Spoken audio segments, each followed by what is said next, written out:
Saudara, kita ini semua makhluk politik. Artinya tidak ada satupun warga negara di negara manapun yang tidak tersentuh oleh politik. Ima dia menjadi pemain politik, ima dia menjadi komoditas politik, ima dia menjadi korban politik. Nggak tersentuh politik ya. Buktinya bagaimana? Mari kita lihat. Kita warga negara. Saya tanya, wajib tidak tunduk kepada undang-undang? Kalau melanggar undang-undang di penjara ada? Di penjara. Saya tanya, undang-undang siapa yang buat? DPR. DPR lembaga politik bukan? Itu keputusan politik sudah. Anggota DPR musyawarah membuat undang-undang, diambil keputusan, undang-undang itu diberlakukan kepada setiap negara. Itu putusan politik. Jadi saya mau bilang kita ini bisa terlepas dari politik. Gak bisa, saudara. Makanya salah kaprah. Saudara, kalau ada mengatakan, saudara ngaji, kita nggak usah bicara politik. Kalau kita nggak bicara politik, nanti para bajingan yang main politik, saudara. Kalau umat Islam tidak berpolitik, nanti yang berpolitik itu koruptor, bajingan, orang kafir, saudara, orang-orang yang akan ngerjai kita semua. Nggak bisa. Sekarang umat Islam jangan berpolitik, umat Islam jangan bicara politik. Akhirnya umat Islam pada bodoh soal politik, saudara. Kiai nggak ada mendekat ke politik, habaib nggak ada mendekat ke politik. Akhirnya yang masuk ke jurang politik hanya para bajingan, para penjahat, saudara, mereka yang tidak menjalankan ajaran agama. Akhirnya mereka yang buat undang-undang, mereka yang buat keputusan, mereka yang buat aturan, kita yang mesti melaksanakan. Jangan, kalau kita nggak mau berpolitik praktis, silakan. Tapi jangan sampai mengatakan, saya nggak mau bicara politik sama sekali. Nggak boleh, saudara. Nggak boleh. Kalau Anda tidak berpolitik, saudara, Anda akan jadi komoditas politik.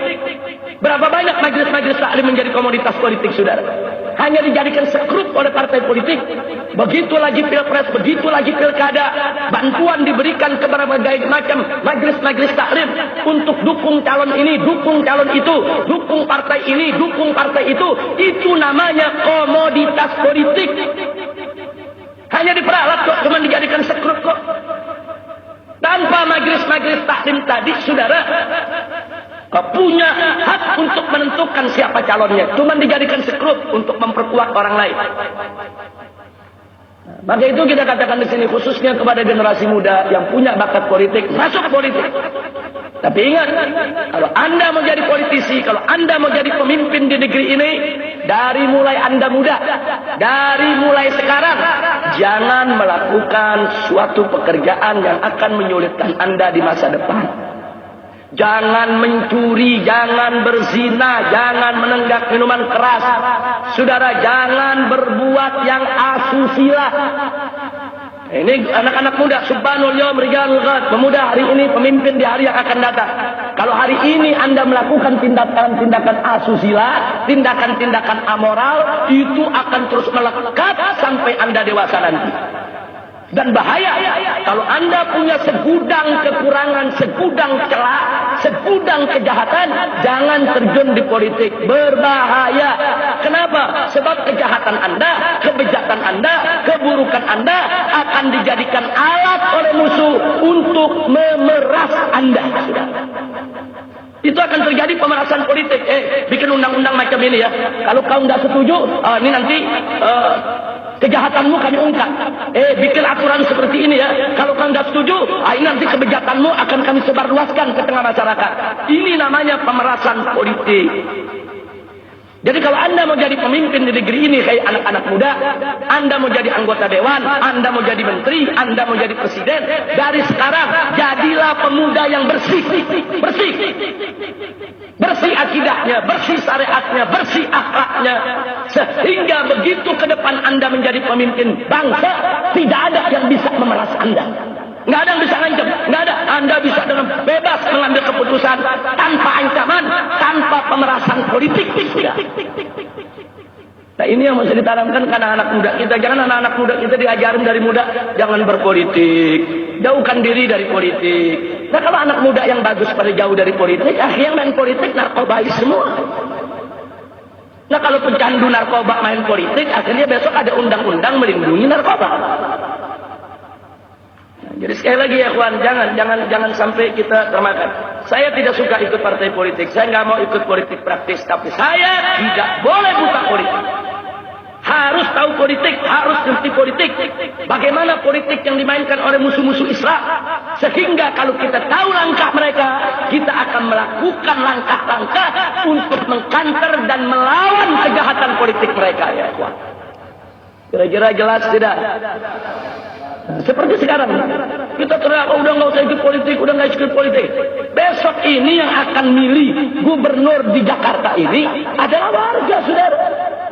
Anda semua akan ikut sertakan untuk memilih. Begitu Anda masuk TPS, Anda tusuk pilihan Anda sudah berpolitik praktis.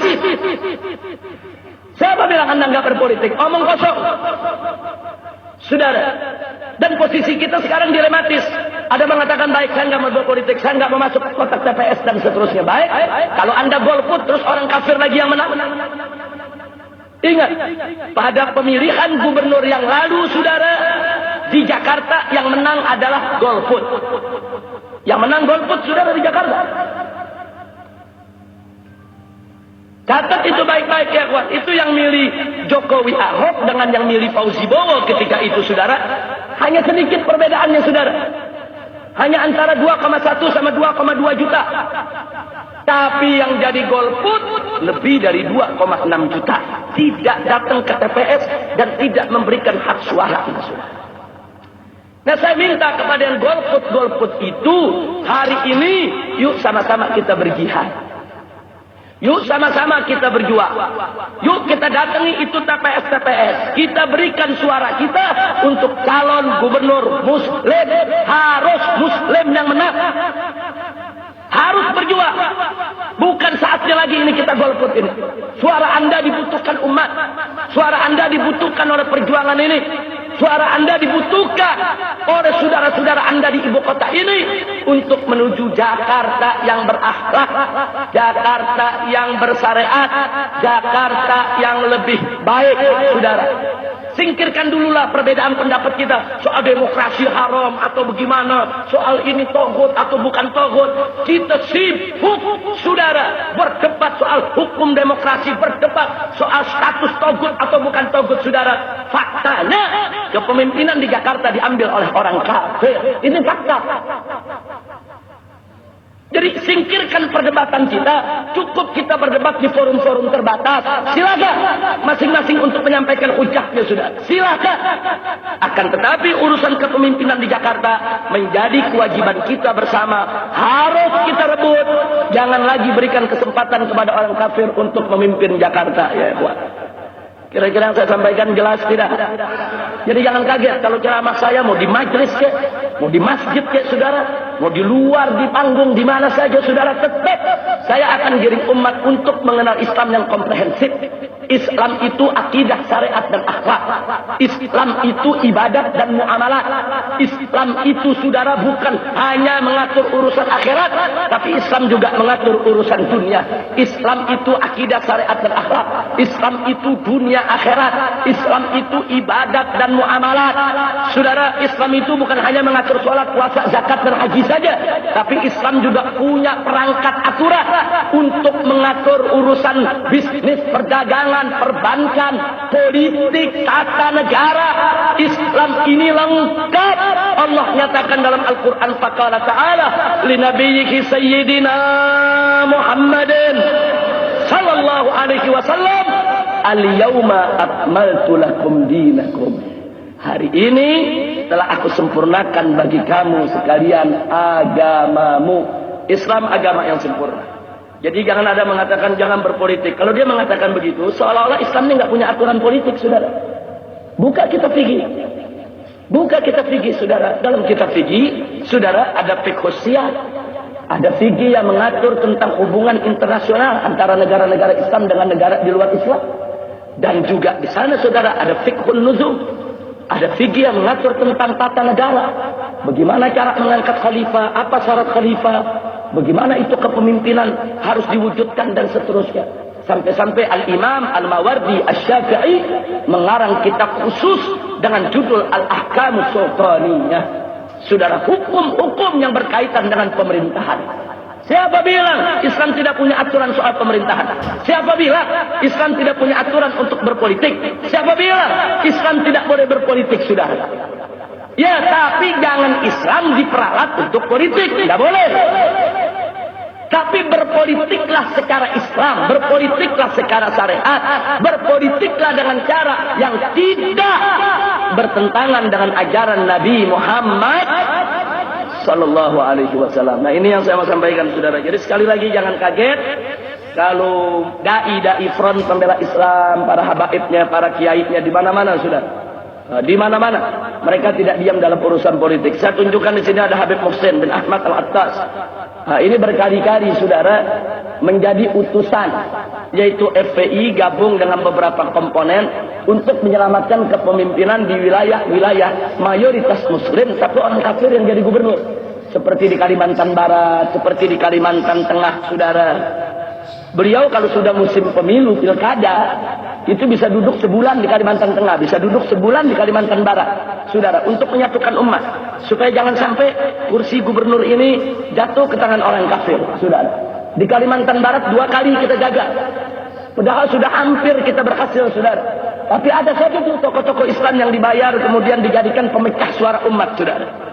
Habib Muhsin tahu betul, beliau nanti bisa ceritakan bagaimana suka dukanya untuk memperjuangkan itu. Begitu juga di Kalimantan Tengah. Di Kalimantan Tengah itu perjuangan FPI untuk merebut kepemimpinan Muslim nggak mudah, saudara. Sampai Habib Muhsin dan kawan-kawan berangkat naik pesawat, saudara, untuk dakwah ke Kalimantan Tengah. Turun di airport sudah ribuan orang-orang Dayak non-Muslim yang mengepung dengan berbagai macam senjata mau dibunuh, saudara. Jadi mereka tahu betul apa yang sedang kita kerjakan. Kita nggak rela. Kepalang yang namanya Kalimantan Tengah itu 70% Muslim. Lah kok gubernurnya non-Muslim? Yang namanya Kalimantan Barat itu 70% Muslim. Lah kok gubernurnya non-Muslim? Karena kita terlalu banyak calon, saudara. Nah, aturan di daerah itu, kalau putaran pertama sudah ada pemenang dapat 30%, nggak boleh ada putaran kedua. Langsung dia menang jadi gubernur. Nah, kalau sekarang non-muslimnya 30%, muslimnya 70%. Tapi dari muslimnya ada 5 calon. 70% bagi 5 calon, saudara. 20% aja nggak dapat. Sementara si non-muslim kompak 30% buat dia. Sekali putar, kita kalah. Itu yang terjadi di Kalimantan Barat. Dan itu yang terjadi di Kalimantan Tengah selama 2 periode. Tapi alhamdulillah. Tapi alhamdulillah tahun ini, saudara, dengan pertolongan Allah Subhanahu wa taala di Kalimantan Tengah kita berhasil merebut kepemimpinan Kalimantan Tengah. Saat ini gubernur Kalimantan Tengah dan wakil gubernurnya adalah Muslim. Alhamdulillah. Oh, marah yang non-muslimnya, tuntut ke Mahkamah Konstitusi. Silakan. Di Mahkamah Konstitusi tetap yang Muslim dimenangkan. Oh, sekarang mereka ngancam mau melakukan kekerasan. Silakan. Umat Islam di Kalimantan Tengah sudah bersatu, nggak bisa diadu lagi, saudara. Dulu diadu Melayu sama Madura, disuruh perang, saudara. Nah, dipanas-panasi Dayak-Dayak Muslim, disuruh perang sama Madura, saudara. Sekarang mereka sudah bersatu. Yang Dayak Muslimnya, yang Melayunya, yang Maduranya, Banjarnya, Bugisnya, saudara, Makassarnya, rame-rame bersatu. Begitu kita bersatu, nggak berani mereka melakukan tindak kekerasan sampai hari ini, ya ikhwan. Nah, jadi Kiai Haji Sobri Lubis, Kiai Haji Misbahul Anam, Kiai Haji Awid Masyuri pulang pergi kita kirim ke Kalimantan berdakwah ke sana kemari, bukan tidak membuahkan hasil, saudara. Nah, jadi hasilnya ada, yaitu kita rebut. Nah, kalau yang jauh saja kita berjuang mati-matian untuk merebut, apalagi yang di Jakarta, saudara. Nah, di Jakarta ini kan kita kecolongan. Kecolongannya apa? Kemarin nggak ada umat Islam yang pilih Ahok tuh, nggak ada. Nggak ada, saudara. Ini Ahok ini kan cuma ketiban untung karena Jokowinya jadi presiden. Saudara. Nah, jadi sekarang ini dia naik popularitasnya ya karena dia selama ini menjadi gubernur, kemudian sering masuk televisi, melakukan manuver-manuver politik, saudara, dan seterusnya dan seterusnya. Nah, jadi jangan kaget, tapi bukan berarti, saudara, bahwa popularitas Ahok itu pasti akan mengalahkan popularitas daripada calon-calon gubernur muslim. Enggak begitu, saudara. Kita lihat besok. Yang penting kita bersatu, kita bersama, jangan pecah. Saya ingatkan kepada para habaib, para kiai, khususnya para pimpinan agama, wallahi demi Allah, kalian yang paling bertanggung jawab. Kalau sampai ada habaib, kiai mendukung calon gubernur kafir, kalian akan bertanggung jawab di hadapan Allah dan Rasul. Jangan coba-coba memberikan dukungan kepada orang kafir. Mutlak haram. Jangan putar balik ayat Al-Quran. Jangan putar balik hadis Nabi. Hat burhanakum in kuntum shadiqin. Tunjukkan itu. Kiai-kiai habaib yang mengatakan, saudara, orang-orang kafir boleh menjadi pemimpin untuk umat Islam. Tunjukkan hat burhanakum in kuntum shadiqin. Bahaya cukup. Saya siap untuk mubahalah dengan mereka, sudah. Tunjukkan dalilnya, mana ayat Qur'annya, mana hadis Nabi-nya. Umat Islam boleh memilih orang-orang kafir sebagai pemimpin. Saya siap mubahalah dengan mereka. Kalau saya yang salah, saya dilaknat oleh Allah Subhanahu wa taala. Tapi kalau mereka yang salah, mereka dilaknat oleh Allah Subhanahu wa taala. Mati dalam keadaan hina. Jangan hanya untuk urusan dunia. Jangan hanya untuk urusan uang tidak seberapa. Jangan hanya untuk dana bantuan buat majelis atau pondok pesantrennya, saudara. Akidah dijual, syariat dijual, akhlak digadaikan. Inna lillahi wa inna ilaihi raji'un. Baik, saya di sini tidak mau diadu, saudara. Karena itu saya tidak perlu, dan kita juga semua tidak perlu menyebut nama kiainya, nama habibnya. Jangan. Sebab kalau kita diadu, saudara, nanti yang kafirnya tepuk tangan. Sebab musuh kita ini bukan si kiainya, bukan si habibnya, saudara. Jadi fokuskan serangan kita kepada si kafir. Fokuskan perlawanan kita kepada si kafir. Fokuskan gerakan kita untuk melengsarkan si kafir. Jangan mau kita diadu antar majelis taklim, saudara. Insya Allah. Nah, ini yang saya mau sampaikan. Tapi alhamdulillah, saya senang dan saya bersyukur kepada Allah. Belakangan ini banyak majelis-majelis taklim seluruh Jakarta. Dari majelis yang kecil sampai majelis yang besar, saudara. Mereka datang bersilaturahmi kepada kita. Mereka menyampaikan apa yang mereka inginkan secara umum. Saudara, keinginan mereka dengan keinginan kita sama. Ini majelis-majelis taklim besar yang ada di Jakarta ini. Alhamdulillah, mereka dengan kita punya keinginan yang sama, ya. Tinggal bagaimana kita mengkonsolidasikan kekuatan ini, mengkoordinasikannya dengan baik, dan kita harus bagi-bagi tugas. Enggak semua orang bisa berteriak, saudara. Yang bisa berteriak, berteriaklah. Tapi ada orang yang hanya bisa berbisik, ya berbisiklah. Sudah. Jadi sesuaikan dengan kemampuan kita. Yang bisa teriak, teriak. Yang bisa berbisik, berbisik, saudara. Nah, mari kita